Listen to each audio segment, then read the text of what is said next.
ಸೈನಿಕರನ್ನ ಅತ್ಯಾಚಾರಿಗಳು ಅಂತ ಬಿಂಬಿಸಿದಂತಹ ವಿವಿ ಪಠ್ಯ ಈಗ ವಿವಾದಕ್ಕೆ ಕಾರಣವಾಗಿದೆ. ಮಂಗಳೂರು ವಿವಿ ಪ್ರಸಾರಾಂಗ ಪ್ರಕಟಿಸಿರುವಂತಹ ಕನ್ನಡ ಪಠ್ಯದಲ್ಲಿ ಸೈನಿಕರ ಬಗ್ಗೆ ಅವಹೇಳನಕಾರಿಯಾಗಿ ಉಲ್ಲೇಖ ಮಾಡಲಾಗಿದೆ. ಪ್ರಥಮ ಬಿಸಿಎ ಕನ್ನಡ ಪಠ್ಯ ಪದಚಿತ್ತಾರದಲ್ಲಿ ಈ ಒಂದು ಉಲ್ಲೇಖವನ್ನ ಮಾಡಲಾಗಿದ್ದು, ಯುದ್ಧ ಒಂದು ಉದ್ಯಮ ಎಂಬ ಪಠ್ಯದಲ್ಲಿ ಈ ಅಂಶಗಳನ್ನ ಬರೆಯಲಾಗಿದೆ. ಅದರಲ್ಲಿ ಖ್ಯಾತ ಸಾಹಿತಿ ಬರಗೂರು ರಾಮಚಂದ್ರಪ್ಪ ಅವರು ಬರೆದಂತಹ ಪಠ್ಯ ಇದಾಗಿದ್ದು, ಗಡಿ ಕಾಯುವ ಕೆಲ ಯೋಧರು ಅತ್ಯಾಚಾರಿಗಳು ಅನ್ನುವಂತಹ ಒಂದು ಹೇಳಿಕೆಯನ್ನ ಅದರಲ್ಲಿ ಕೊಡಲಾಗಿದೆ.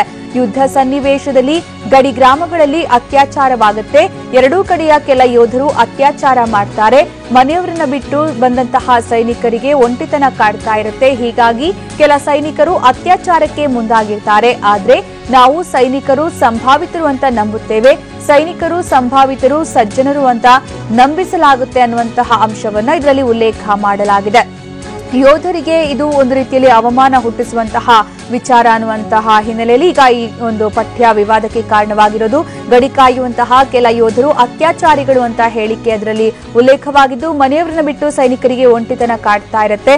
ಹೀಗಾಗಿ ಕೆಲ ಸೈನಿಕರು ಅತ್ಯಾಚಾರಕ್ಕೆ ಮುಂದಾಗಿರ್ತಾರೆ. ಗಡಿಯಲ್ಲಿ ಎರಡೂ ಕಡೆಯ ಸೈನಿಕರು ಕೂಡ ಅತ್ಯಾಚಾರಕ್ಕೆ ಮುಂದಾಗ್ತಾರೆ. ಅವ್ರನ್ನ ನಾವು ಸೈನಿಕರು ಸಂಭಾವಿತರು ಅಂತ ನಾವು ನಂಬ್ತೀವಿ, ಅವರು ಸಜ್ಜನರು ಮತ್ತೆ ಸಂಭಾವಿತರು ಅಂತ ನಮ್ಮನ್ನ ನಂಬಿಸಲಾಗತ್ತೆ ಅನ್ನುವಂತಹ ವಿವಾದಾತ್ಮಕ ಅಂಶಗಳನ್ನ ಈ ಪಠ್ಯ ಒಳಗೊಂಡಿದೆ. ನಾವೀಗ ನೋಡ್ತಾ ಇರುವಂತಹ ಪಠ್ಯಪುಸ್ತಕ ಪದಚಿತ್ತಾರ ಅನ್ನುವಂಥದ್ದು ಇದು ಪ್ರಥಮ ಬಿಸಿಎಯ ಕನ್ನಡ ಪಠ್ಯ ಪುಸ್ತಕವಾಗಿದೆ. ಇದರಲ್ಲಿ ಸೈನಿಕರ ಬಗ್ಗೆ ಅವಹೇಳನಕಾರಿಯಾಗಿ ಬರೆದಿರುವಂತಹ ಪಠ್ಯ. ಅದು ಬರಗೂರು ರಾಮಚಂದ್ರಪ್ಪ ಅವರು ಬರೆದಿರುವಂತಹ ಪಠ್ಯ ಅಂತ ಹೇಳಲಾಗಿದೆ. ಮಂಗಳೂರು ವಿವಿ ಪ್ರಸಾರಾಂಗ ಪ್ರಕಟಿಸಿರುವಂತಹ ಕನ್ನಡ ಪಠ್ಯ ಇದಾಗಿದ್ದು, ಪ್ರಥಮ ಬಿಸಿಎ ಕನ್ನಡ ಪಠ್ಯ ಪದಚಿತ್ತಾರದಲ್ಲಿ ಇದನ್ನ ಉಲ್ಲೇಖ ಮಾಡಲಾಗಿದೆ. ಯುದ್ಧ ಒಂದು ಉದ್ಯಮ ಎಂಬ ಪಠ್ಯದಲ್ಲಿ ಈ ಉಲ್ಲೇಖ ಮಾಡಲಾಗಿದ್ದು, ಖ್ಯಾತ ಸಾಹಿತಿ ಬರಗೂರು ರಾಮಚಂದ್ರಪ್ಪ ಅವರು ಬರೆದಂತಹ ಪಠ್ಯ ಇದಾಗಿದ್ದು, ಯಾಕೆ ಈ ರೀತಿಯ ಒಂದು ಅಂಶಗಳನ್ನ ಉಲ್ಲೇಖ ಮಾಡಲಾಗಿದೆ ಅನ್ನೋದ್ರ ಬಗ್ಗೆ ಸ್ವತಃ ಅವರೇ ಸ್ಪಷ್ಟನೆಯನ್ನ ಕೊಡಬೇಕಾಗುತ್ತೆ. ಆದ್ರೆ ಸೈನಿಕರನ್ನ ಸಂಭಾವಿತರು ಸಜ್ಜನರು ಅಂತ ನಂಬಿಸಲಾಗುತ್ತೆ, ನಾವು ನಂಬುತ್ತೇವೆ ಅನ್ನುವಂತಹ ಒಂದು ವಿಚಾರವನ್ನ ಕೂಡ ಇಲ್ಲಿ ಮೆನ್ಷನ್ ಮಾಡಲಾಗಿದೆ. ಹಾಗಿದ್ರೆ ಸೈನಿಕರನ್ನ ಈ ಒಂದು ದೃಷ್ಟಿಯಲ್ಲಿ ಉಲ್ಲೇಖ ಮಾಡಿರೋದು ಸರಿನಾ ತಪ್ಪಾ ಅನ್ನೋದ್ರ ಬಗ್ಗೆ ಕೂಡ ಈಗ ಚರ್ಚೆ ಆರಂಭವಾಗಿದ್ದು, ದೇಶ ಕಾಯುವಂತಹ ಯೋಧರಿಗೆ ಈ ರೀತಿಯ ಅವಮಾನ ಆಗಬಾರ್ದಿತ್ತು, ಈ ರೀತಿಯ ಅವಮಾನ ಮಾಡಬಾರ್ದಿತ್ತು ಅನ್ನುವಂಥದ್ದೇ ಈಗ ವಿವಾದಕ್ಕೆ ಕಾರಣವಾಗಿರುವಂತಹ ಅಂಶ. ಈ ಬಗ್ಗೆ ಹೆಚ್ಚಿನ ಮಾಹಿತಿ ನೀಡ್ತಾರೆ ನಮ್ಮ ಪ್ರತಿನಿಧಿ ಪೃಥ್ವಿರಾಜ್.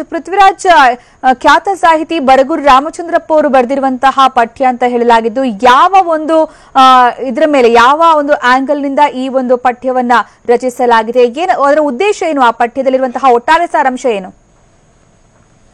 ಸುಕನ್ಯಾ, ಮಂಗಳೂರು ವಿವಿ ಒಂದು ಭಾರಿ ಎಡವಟ್ಟಿಗೆ ಮುಂದಾಗಿರುವಂತದ್ದು ಈಗ ಬೆಳಕಿಗೆ ಬಂದಿರುವಂತದ್ದು. ಇಲ್ಲಿ ಏನು ದೇಶ ಕಾಯೋ ಸೈನಿಕರ ವಿರುದ್ಧವಾಗಿ ಒಂದು ಅವಹೇಳನಕಾರಿ ಒಂದು ಈ ರೀತಿಯಾಗಿ ಒಂದು ಪಠ್ಯವನ್ನ ಒಂದು ಪ್ರಕಟಿಸಿರುವಂತದ್ದು. ಅಂದ್ರೆ ದೇಶ ಕಾಯುವಂತಹ ಏನು ಗಡಿನಲ್ಲಿ ದೇಶ ಕಾಯ್ತಾರೆ, ಎರಡೂ ರಾಷ್ಟ್ರದ ಸೈನಿಕರು ಮುತ್ತಿಗೆ ಹಾಕುವ ಸಂದರ್ಭದಲ್ಲಿ ಗಡಿ ಗ್ರಾಮಗಳು ಅಂತ ಏನು ಗುರುತಿಸ್ಕೊಂಡಿರುತ್ತೆ, ಆ ಗಡಿ ಗ್ರಾಮಗಳಲ್ಲಿ ಈ ಒಂದು ಅತ್ಯಾಚಾರವನ್ನ ಈ ಎರಡೂ ಕಡೆ ಸೈನಿಕರು ಮಾಡ್ತಾರೆ ಅನ್ನೋ ಒಂದು ಉಲ್ಲೇಖ ಇರುವಂತಹ ಒಂದು ಪಠ್ಯವನ್ನ ಈ ವಿವಿ ಪ್ರಕಟಿಸಿರುವಂತದ್ದು. ಸೊ ಇದರ ಉದ್ದೇಶ ಏನು ಅಂತ ಹೇಳಿ ವಿವಿ ಇನ್ನು ರಿಯಾಕ್ಷನ್ ಮಾಡಿಲ್ಲ. ಆದ್ರೆ ಪ್ರಥಮ ಬಿಸಿಎ ವಿದ್ಯಾರ್ಥಿಗಳೇನಿದ್ದಾರೆ ಅವರಿಗೆ ಈ ವರ್ಷ ಪ್ರಸಕ್ತ ಸಾಲಿನ ವರ್ಷದ ಈ ಒಂದು ಪಠ್ಯ ಪುಸ್ತಕಕ್ಕೆ ಇವರು ಪ್ರಕಟಿಸೋಕೆ ಮುಂದಾಗಿ ಈಗ ಪಠ್ಯ ಒಂದು ಪ್ರವಚನವನ್ನು ಕೂಡ ಮಕ್ಕಳಿಗೆ ಮಾಡ್ತಾ ಇರೋಂಥದ್ದು. ಸೊ ಇದು ಎಲ್ಲೆಡೆ ಈಗ ಆಕ್ರೋಶಕ್ಕೆ ಕಾರಣ ಆಗಿದೆ. ಯಾಕೆಂದ್ರೆ ಸೈನಿಕರು ದೇಶ ಕಾಯ್ತಾರೆ, ರಾತ್ರಿ ಹಗಲೆನ್ನದೆ ದೇಶದ ರಕ್ಷಣೆಗಾಗಿ ಒಂದು ತಮ್ಮ ಜೀವವನ್ನೇ ಮುಡುಪಿರ್ತಾರೆ.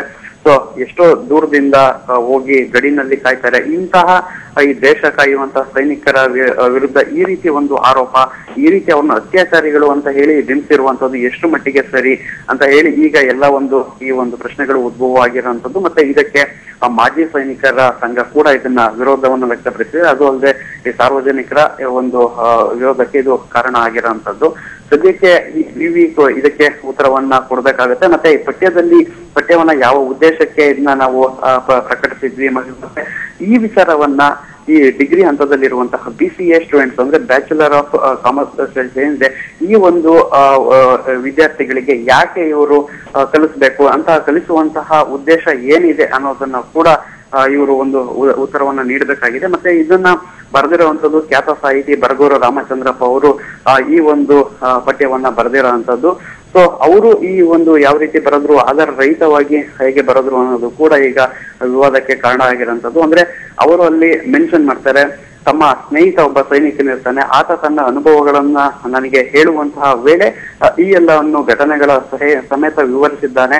ಸೊ ಆ ಒಂದು ಅನುಭವವನ್ನ ಈ ಒಂದು ಪಠ್ಯದಲ್ಲಿ ಹೇಳ್ತಾ ಇದ್ದೀವಿ ಅಂತ ಹೇಳಿ ಬರಗೂರು ರಾಮಚಂದ್ರಪ್ಪನವರು ಅಲ್ಲಿ ಉಲ್ಲೇಖವನ್ನ ಮಾಡಿರೋಂಥದ್ದು.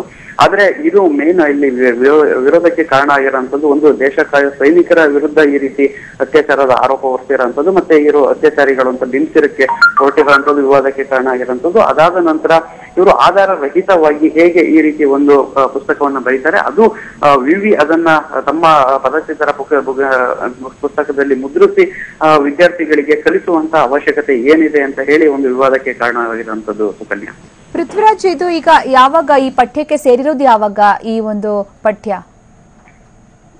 ಪ್ರಸಕ್ತ ಸಾಲಿನ ಏನು ವಿಷಯವನ್ನ ಈಗ ಈ ವರ್ಷದಿಂದ ಏನ್ ಆರಂಭಿಸ್ತಾ ಇದ್ದಾರೆ, ಈಗ ಅದು ಈ ಒಂದು ಪಠ್ಯಪುಸ್ತಕಕ್ಕೆ ಸೇರುವಂತದ್ದು. ಅಂದ್ರೆ ಪದಚಿತ್ತಾರ ಅಂತ ಹೇಳಿ ಈ ಮಂಗಳೂರು ವಿವಿ ಒಂದು ಪ್ರಸಾರಾಂಗ, ಅವ್ರದ್ದೇನಿದೆ ಪ್ರಸಾರಾಂಗ, ಅದು ಪ್ರಕಟಿಸಿರುವಂತಹ ಪಠ್ಯಪುಸ್ತಕ ಇದಾಗಿರುತ್ತೆ.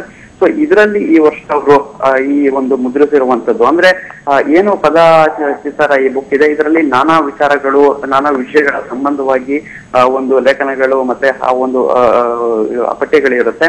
ಆ ಪಠ್ಯಗಳಲ್ಲಿ ಕೂಡ ಇದು ಒಂದು ಮಿಡ್ಲಲ್ಲಿ ಸೇರ್ಕೊಂಡಿರುವಂತದ್ದು.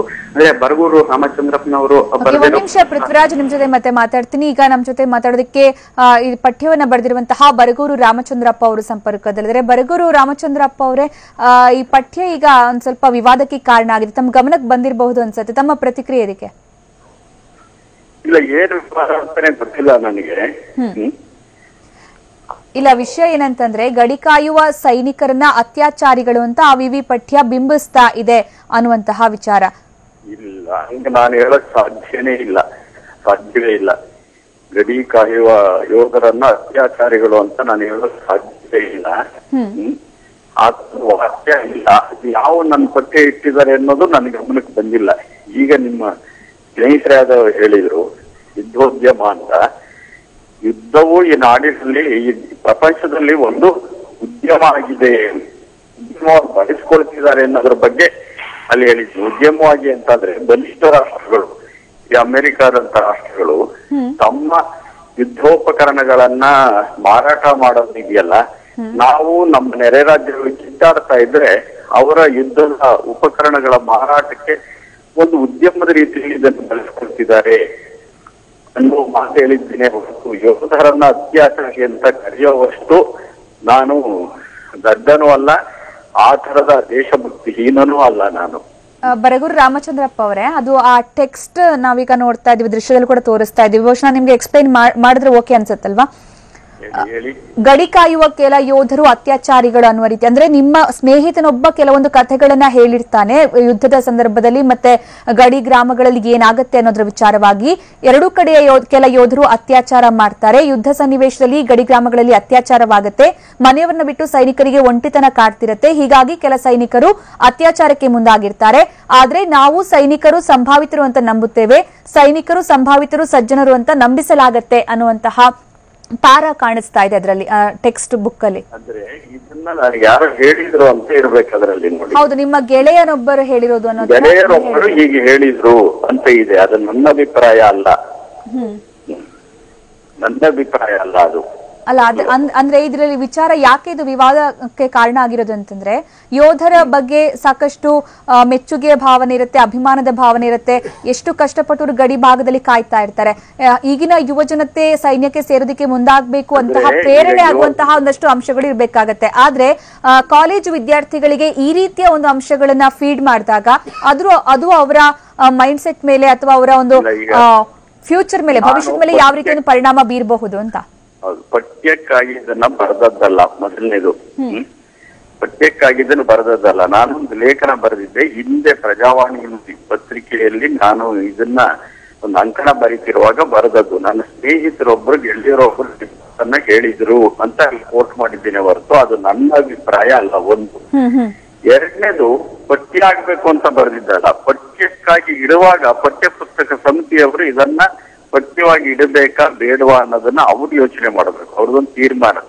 ವಾಸ್ತವವಾಗಿ ಇದನ್ನು ಪಠ್ಯವಾಗಿ ಇಟ್ಟಿದ್ದಾರೆ ಅನ್ನೋದು ಗೊತ್ತಾಗಿದ್ದೆ ನನಗೆ ನನಗೆ ಅದು ತಮ್ಮ ಗಮನಕ್ಕೆ ಬಂದೇ ಇಲ್ವಾ ಇದು ಹಾಗಿದ್ರೆ? ಇಲ್ಲ, ನನ್ನ ಗಮನಕ್ಕೆ ಬಂದಿಲ್ಲ. ಈಗ ನನಗೆ ಗೊತ್ತಾಗ್ತಾ ಇದೆ ನೀವು ಹೇಳ್ತಾ ಇರುವಂತ ಸಂದರ್ಭದಲ್ಲಿ. ಹಾಗಾಗಿ ಇದನ್ನ ಪಠ್ಯವಾಗಿ ಇಡ್ಬೇಕಾ ಬೇಡವಾ, ಇಂಥದನ್ನ ಮಕ್ಕಳಿಗೆ ಹೇಳ್ಬೇಕಾ ಬೇಡವಾ ಅನ್ನೋದನ್ನ ಅವ್ರು ಯೋಚಿಸ್ಬೇಕು. ಅದು ಇನ್ನೊಂದು ಸ್ಪಷ್ಟ ಹೇಳ್ತೀನಿ, ಅದು ನನ್ನ ಅಭಿಪ್ರಾಯ ಅಲ್ಲ. ಬೇರೆ ಒಬ್ರು ಯೋಧರು ಅಲ್ಲಿ ಯೋಧ ಕೆಲಸ ಮಾಡಿ ಬಂದಂತಹ ನನ್ನ ಗೆಳೆಯರು ಈ ತರದ ಘಟನೆಗಳು ಅಲ್ಲಿ ನಡೀತಾ ಇರುತ್ತವೆ ಅನ್ನೋ ಮಾತನ್ನ ನನಗೆ ಹೇಳಿದ್ರು. ಅದನ್ನ ನಾನು ಅವ್ರ ಮಾತುಗಳಲ್ಲಿ ಕೋಟ್ ಮಾಡಿದ್ದೇನೆ. ಅದರ ಅರ್ಥ ನಮ್ಮ ಯೋಧರನ್ನ ಹೀಗಳಿಯೋದು ಇತ್ಯಾದಿ ಅಲ್ವೇ ಅಲ್ಲ. ನನ್ನ ಒಟ್ಟು ಜೀವನದಲ್ಲಿ ಸೈನಿಕರನ್ನ ಕುರಿತಂತೆ ಆ ತರದ ಅಭಿಪ್ರಾಯವನ್ನ ನಾನು ಎಲ್ಲೂ ವ್ಯಕ್ತಪಡಿಸಿಲ್ಲ. ಇತ್ತೀಚೆಗೆ ಸಹ ದೇಶಭಕ್ತಿಯನ್ನು ಕುರಿತು ಅನೇಕ ಲೇಖನಗಳನ್ನು ನಾನು ಬರೆದಿದ್ದೇನೆ. ಅದನ್ನ ನೋಡಿದರೆ ನನಗೆ ಗೊತ್ತಾಗುತ್ತೆ. ಹಾಗಾಗಿ ಇದನ್ನ ಪಠ್ಯವಾಗಿ ಇಡಬೇಕೇ ಬೇಡವೆ ಅನ್ನೋ ತೀರ್ಮಾನವನ್ನ ಪಠ್ಯಪುಸ್ತಕ ಸಂಸ್ಥೆಯವರು ಯೋಚನೆ ಮಾಡಬೇಕಾಗಿತ್ತು. ಇದು ಬೌದ್ಧಿಕವಾಗಿ ವೈಚಾರಿಕ ವಲಯದಲ್ಲಿ ಚರ್ಚೆ ಆಗೋದು ಬೇರೆ. ಬಟ್ ಪಠ್ಯಕ್ಕಿಡುವಂತ ಸಂದರ್ಭದಲ್ಲಿ ನೀವು ಹೇಳಿದಾಗೆ ಮಕ್ಕಳ ಮನಸ್ಸಿನಲ್ಲಿ ಯಾವುದೇ ಅಹಿತಕರವಾದ ಭಾವನೆ ಉಂಟು ಮಾಡುವಂತ ವಿಷಯಗಳನ್ನ ಇರಬಾರದು ಅನ್ನೋದೇ ನನ್ನ ಸ್ಪಷ್ಟವಾದ ಅಭಿಪ್ರಾಯ. ಧನ್ಯವಾದ ಬರಗೂರು ರಾಮಚಂದ್ರಪ್ಪ ಅವರೇ ನಮ್ಮ ಜೊತೆಗೆ ಇಷ್ಟೊತ್ತು ಮಾತಾಡಿದ್ದಕ್ಕಾಗಿ. ಇದು ಖ್ಯಾತ ಸಾಹಿತಿ ಬರಗೂರು ರಾಮಚಂದ್ರಪ್ಪ ಅವರ ಒಂದು ಪ್ರತಿಕ್ರಿಯೆ. ಇದು ನನ್ನ ಗೆಳೆಯನೊಬ್ಬ ಹೇಳಿದ್ದಾನೆ ಅನ್ನುವ ರೀತಿಯಲ್ಲಿ ಆರ್ಟಿಕಲ್ ರೀತಿಯಲ್ಲಿ ನಾನು ಇದನ್ನ ಬರೆದಿದ್ದೆ, ಆದ್ರೆ ಅದನ್ನ ಪಠ್ಯವಾಗಿ ತೆಗೆದುಕೊಂಡಿರುವಂತಹ ವಿಚಾರ ನನ್ನ ಗಮನಕ್ಕೆ ಬಂದಿರಲಿಲ್ಲ. ಇದು ಯಾರು ಪ್ರಸಾರ ಮಾಡಿದ್ದಾರೋ, ಯಾರು ಪಠ್ಯಪುಸ್ತಕದಲ್ಲಿ ಸೇರಿಸಿದ್ದಾರೋ ಅವರು ಇದನ್ನ ಯೋಚನೆ ಮಾಡಬೇಕಾಗಿತ್ತು. ಅದು ಬಿಟ್ಟು ನನಗೆ ಸೈನಿಕರ ಬಗ್ಗೆ ಅಪಾರ ಗೌರವವಿದೆ ಅನ್ನೋದು ಅವರ ಪ್ರತಿಕ್ರಿಯೆಯಾಗಿದೆ.